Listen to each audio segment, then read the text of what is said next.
Muy buenas noches, hermanos. Dios les bendiga. Disculpen los minutos de atraso, pero estaba más lenta la computadora. Se tomó un poco de tiempo para iniciarse. Y bueno, en esta noche vamos a hacer una salvedad. No vamos a tener el estudio acostumbrado de los miércoles en el Evangelio de Mateo. Por ser esta época tan especial, pues vamos a dedicar el tiempo para hablar también de la Navidad. Y bueno, ojalá podamos captar el mensaje de este himno Ángeles de Alta Gloria, que podamos escucharlo, porque hay mucha instrumentación, pero casi todos estaban en instrumental, no había cantado. Entonces vamos a ver cómo sale.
Bendito sea Dios.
Bueno, un poco difícil poder entender la letra, porque bueno, pues tiene mucha instrumentación y es un coro, pero puede revisarlo el himno 375 de nuestros himnarios, Ángeles de la Alta Gloria.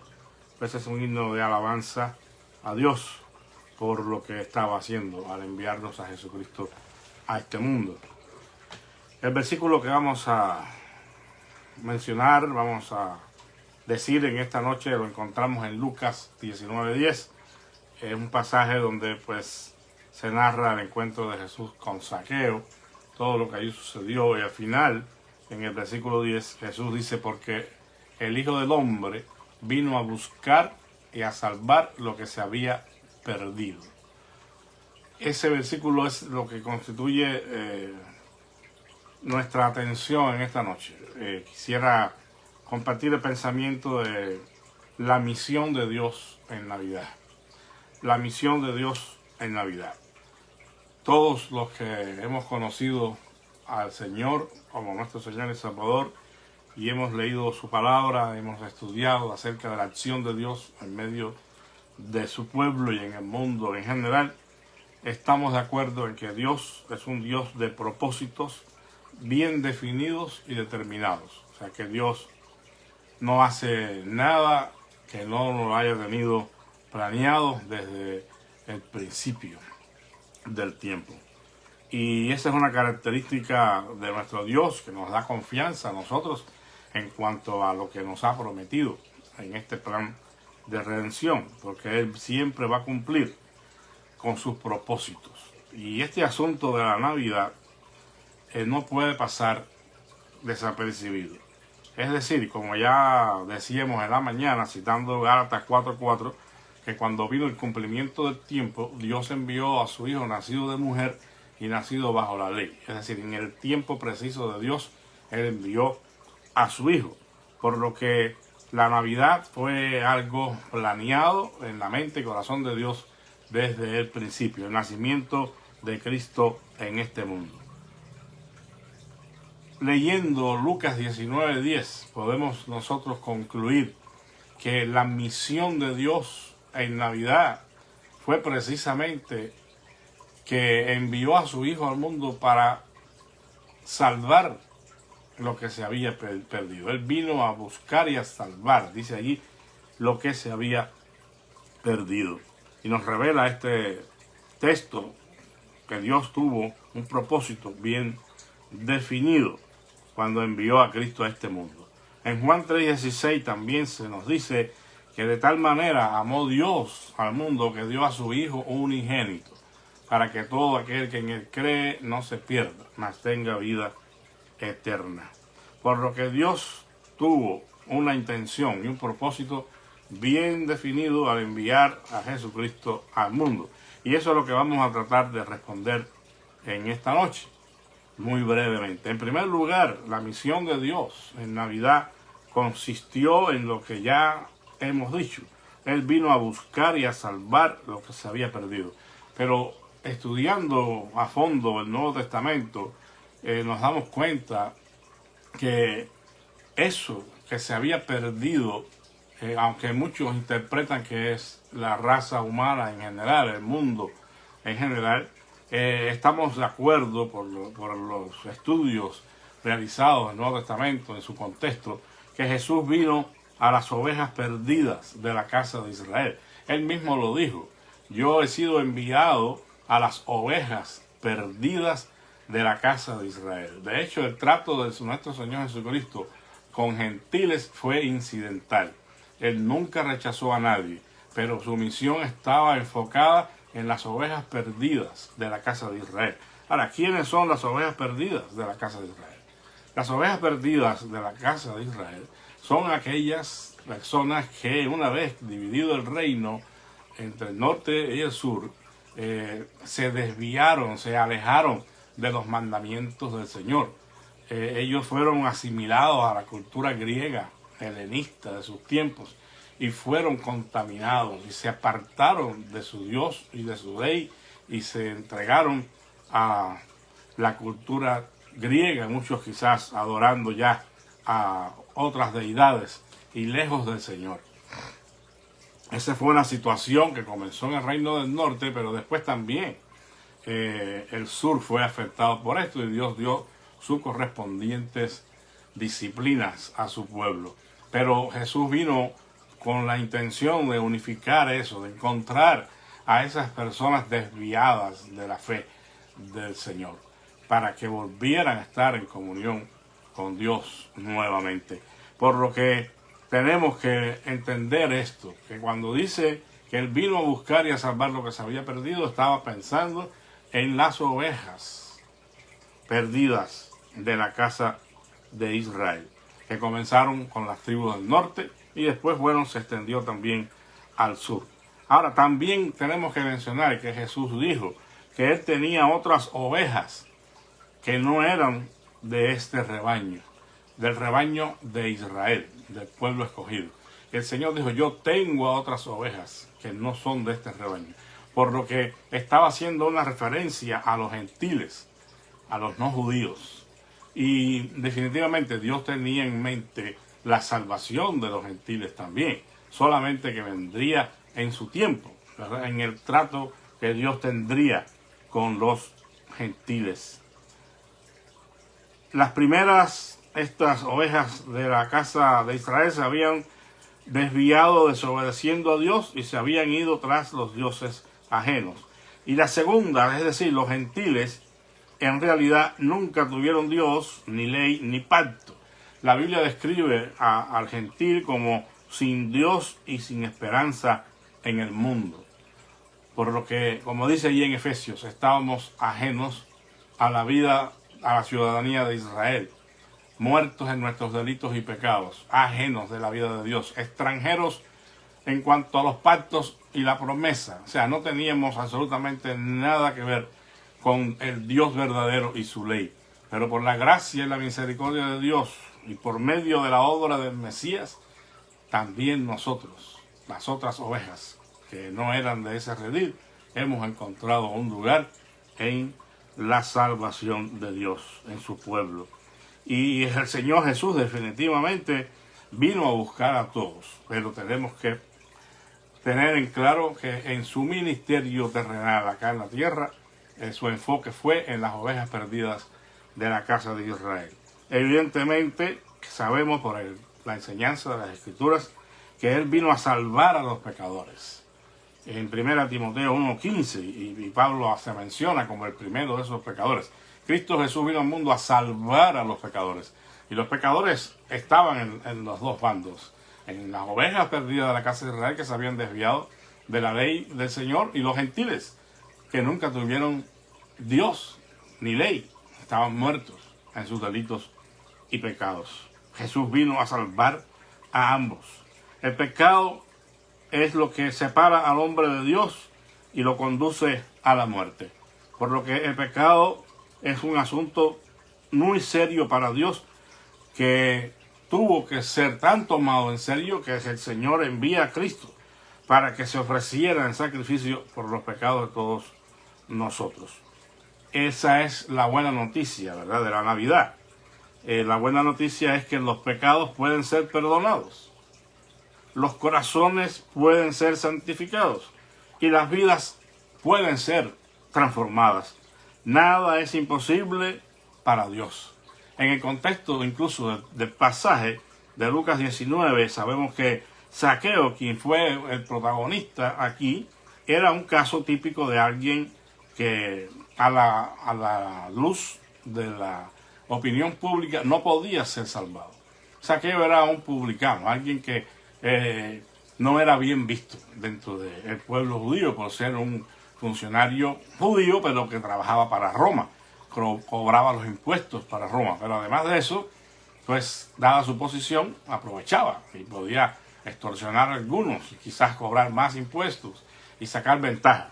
Por eso es que ante el encuentro que él tiene con el Señor, Zaqueo queda profundamente impactado, ¿verdad?, y decide retribuir a todos aquellos que él había quizás defraudado, ¿no? Y devolviendo 4 veces más conforme a la ley, porque Zaqueo conocía la ley y él estaba apartándose de esa ley, por eso estaba sacando provecho de los demás. Pero con el encuentro que él tuvo con Cristo, Zaqueo quedó profundamente tocado en su corazón y se dispuso para retribuir a aquellos que había defraudado. Por eso el Señor dice, de cierto digo que hoy ha llegado la salvación a esta casa, porque este es también un hijo de Abraham. O sea, era uno de los que estaban dentro de quizás los que se estaban apartando de la ley y el mandamiento, pero que ahora la salvación había llegado a su casa. Y cuando la salvación llega es cuando empezamos a hacer reformas, empezamos a ajustar, a hacer cambios. Tiene que haber frutos dignos de arrepentimiento. Y en Zaqueo fue evidente esto.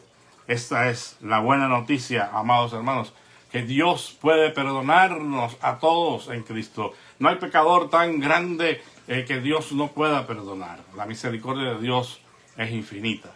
Y cualquiera que se vuelve a Él en profunda fe y arrepentimiento, Dios lo recibe. Dios tiene los brazos abiertos para todo aquel que viene confesando sus pecados y depositando su confianza en Cristo. Zaqueo, el típico insalvable, fue salvo por la gracia de Dios. Juan nos dice que Él, Cristo, apareció para quitar nuestros pecados. Si esos pecados que son violación de su ley pueden ser quitados por acción poderosa de Dios ante un profundo acto de fe y arrepentimiento, no debemos posponer nuestro encuentro con Cristo. Tenemos que acudir a Él, a su llamado que nos está haciendo, para que también nosotros podamos experimentar esa salvación tan grande que Dios nos ofrece. Solo Cristo puede ofrecernos a nosotros esa vida abundante. Solo por medio de Cristo nuestros pecados pueden ser perdonados. El Padre, por medio del sacrificio de su Hijo, cuando nosotros depositamos nuestra fe en Él y nos arrepentimos, nos perdona de todos nuestros pecados. Cristo, con su sacrificio, según Hebreos 9:26, quitó de en medio el pecado, lo que estaba estorbando para que nuestra relación con Dios pueda ser una realidad. Él lo quitó del medio. Por eso es que no podemos excusarnos de ninguna manera, porque Dios ha favorecido todo para que nosotros podamos ser salvos en Cristo Jesús. La misión de Dios en Navidad, entonces, en primer lugar, es que vino a buscar y a salvar lo que se había perdido. En segundo lugar, vino a librarnos del poder de Satanás. Dice la Escritura, en 1 Juan 3:8, las obras del diablo. Estas obras del diablo, el Señor vino para hacerlas inoperantes en la vida de aquellos que se rinden a Él, amados hermanos. Si el Hijo os libertareis, dice el Señor, seréis verdaderamente libres. Tu encuentro personal con Jesucristo, con una verdadera fe y genuino arrepentimiento, es suficiente, más que suficiente, para que tú puedas ser perdonado y librado del poder del pecado en tu vida.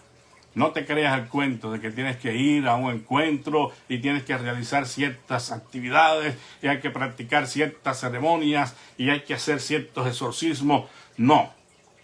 Si el Hijo es quien te liberta, eres verdaderamente libre.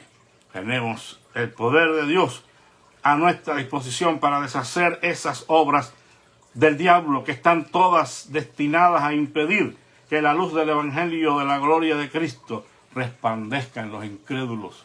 Segunda de Corintios 4:4 dice que el Dios de este siglo ha cegado el entendimiento de los hombres para que no les resplandezca la luz del Evangelio de Cristo. Pero gracias a Dios, porque en Jesucristo Él ha despejado nuestras mentes. Él nos ha permitido que hagamos un acto en nuestras vidas y nos pongamos a pensar seriamente, como hizo el hijo pródigo, que se sentó a pensar y volviendo en sí dijo: iré a la casa de mi padre y le diré: Padre, he pecado contra el cielo y contra ti. Estoy aquí comiendo de la comida de los cerdos, mientras en la casa de mi padre los jornaleros tienen abundancia de pan. Cuando el hombre se pone a pensar y vuelve en sí, entonces decide ir al encuentro con su Dios, quien le libra del poder y la práctica del pecado en su vida. La agenda de Satanás, amados hermanos, quiero que sepan que es una agenda muy pequeña. Solo tiene 3 puntos. Si lo vamos a identificar en alguna manera con el ladrón de que habla el Señor, porque dice que vino a hurtar, matar y destruir. 3 puntos nada más. Pero ¿qué 3 puntos, no? Por lo que tenemos nosotros que estar cuidadosos, apercibidos del mover de Satanás, porque sus obras suelen ser engañosas. A veces no se manifiestan como algo grotesco y completamente negativo y de hecho pues desaprobado ante Dios. Muchas veces viene con mentiras, viene adornado con algunas pinceladas de verdad mezclada con mentira. Pero si no tenemos el discernimiento, los sentidos ejercitados en el discernimiento del bien y del mal, podemos ser engañados. Por eso hay que conocer al enemigo, dice la Escritura, que el apóstol Pablo, no ignoramos sus maquinaciones. Tenemos que conocer las artimañas de Satanás. Pero más que eso, tenemos que conocer a Dios. Porque si nos sujetamos a Dios, dice Santiago, sujetaos, someteos pues a Dios, resistid al diablo y de vosotros huirá. No debemos ignorar esas maquinaciones. Él no está en todas partes, pero tampoco es una figura mitológica e inoperante como algunos la quieren hacer notar. Sed sobrio, dijo el apóstol Pedro, y velad, porque vuestro adversario el diablo anda como león rugiente, buscando a quien devorar. Y en tercer lugar, la misión de Dios en Navidad es que vino a darnos vida. Vino a buscar y a salvar lo que se había perdido y vino para librarnos del poder de Satanás y del pecado. Pero también para darnos vida y vida en abundancia. ¿De qué vale si somos hallados y descubiertos, pero no se nos da el remedio a nuestra condición? Sí, ese es el aspecto negativo del asunto, es que Dios nos perdona nuestros pecados, es que Dios purifica nuestro corazón, pero ahora Él va a aplicar un principio de sustitución. Él va a quitar lo viejo y va a poner lo nuevo. Ahora la nueva vida de Dios en Cristo ha venido a formar parte de nosotros, porque Él nos hace partícipes de su naturaleza divina, para que vivamos por Él. Dice 1 de Juan 4:5, Él vino para que vivamos por Él y para Él. Ahora nuestro negocio está en agradar a aquel que nos llamó de las tinieblas a la luz admirable. Somos descritos en la Escritura como muertos en delitos y pecados, pero ahora en Cristo hemos recibido vida y vida en abundancia. Solo podemos tener la vida por medio de Él.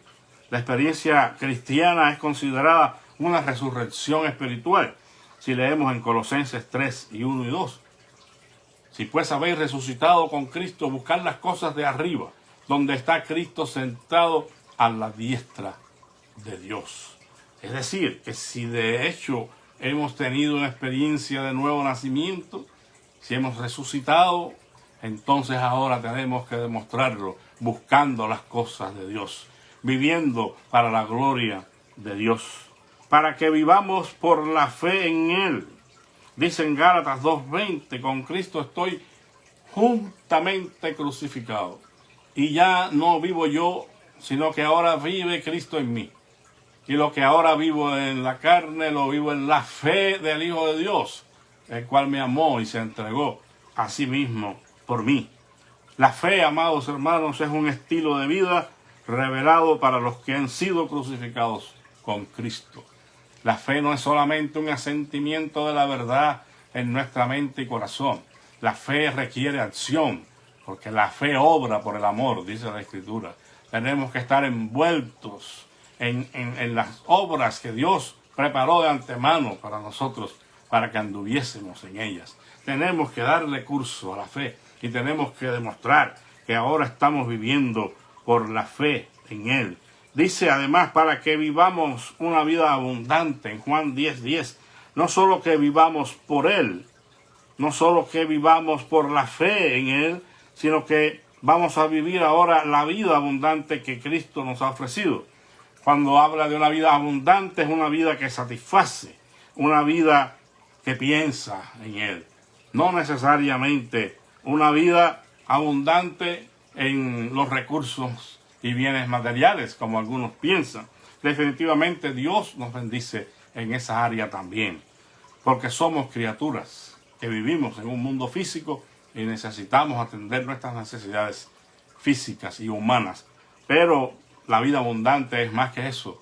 La vida abundante consiste en beber del agua viva, en estar conectado a las fuentes del Espíritu que fluyen desde nuestro interior.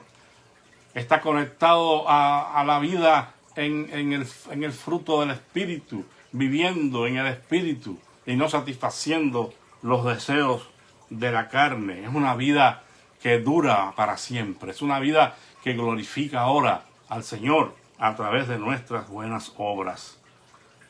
Tenemos en esta noche que preguntarnos, hermanos, ¿está Dios cumpliendo su misión en mí? ¿Podemos decir Cristo es el Señor de nuestras vidas? Él es mi Salvador. ¿Estamos viviendo la vida que Él vino a ofrecernos? Tenemos que ser honestos al responder estas preguntas, porque son claves para identificar nuestra condición, nuestra situación delante de Dios.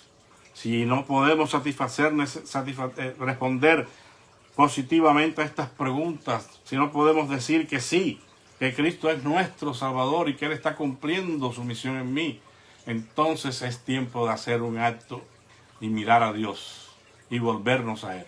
Y nada mejor que la época de la Navidad para que nosotros pongamos nuestras vidas en armonía con la voluntad del Eterno, para que hagamos las paces con Dios por medio de nuestro Señor Jesucristo. Que Dios les bendiga, que tengan una feliz Navidad y una excelente noche. En esta hora quiero que retomemos la oración, amados hermanos. Nuestra hermana Irma Menchaca se siente muy mal y tiene muchos dolores de cabeza, muchos dolores en el cuerpo. Definitivamente estamos esperando los resultados de la prueba que se hizo, pero lo más probable es que sí tenga este mal. Pero estamos confiando en la gracia y la misericordia de Dios. Que el Señor tenga compasión de nuestra hermana y extienda su mano poderosa y le sane y le levante. Oramos por nuestra hermana Irma Menchaca, hermanos, en esta noche. Te damos gracias, mi Señor, mi Dios, Rey de Reyes, Señor de Señores. Gracias por tu misión en Navidad tan definida. Viniste a buscar lo que se había perdido y a salvarlos. Viniste a darles vida y vida en abundancia, Señor. Gracias, gracias porque en ti hemos encontrado, Señor, todo lo que necesitábamos para estar en paz con nuestro Dios. En esta hora, por medio de los méritos de nuestro Señor Jesucristo, por el amor, Señor, que tú tienes hacia Él y definitivamente hacia todos nosotros, queremos interceder por nuestra hermana Irma Menchaca y pedirte, Padre amado, que en tu misericordia eterna, en este mismo momento, si es posible, Señor, tú llegues a donde se encuentra nuestra hermana y calmes ese dolor de cabeza, Señor. Permite, Dios, que el tiempo que ella tenga que pasar, este proceso para la expulsión de este mal de su cuerpo, si es que lo tiene, Señor, o la gripe, lo que sea, rogamos que tú traigas sobre tu hija, Señor, esta mano poderosa que le libre de sufrimiento, en este caso, Señor, de estos dolores tan terribles que ella está teniendo. Bendícela allí junto a Félix, Señor, que Félix pueda estar bien para cuidarla, Señor, y pueda estar libre de él también de todo mal.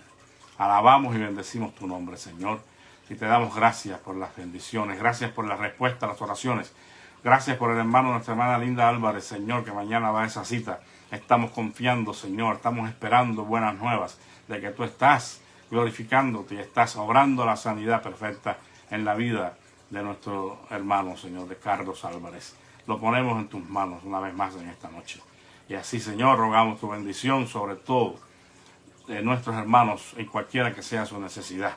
Te pedimos que, Padre, suplas el alimento, el empleo, lo que sea necesario, Señor, que mis hermanos estén necesitando, ellos puedan confiar en que tú estás con ellos y tú abrirás puertas, Padre.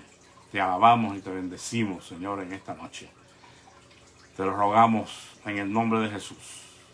Amén. Que Dios les bendiga. Muchísimas gracias. Ya estaremos reanudando pues el estudio de Mateo, quizás para la semana que viene. Que la paz de Cristo sea con todos. Amén.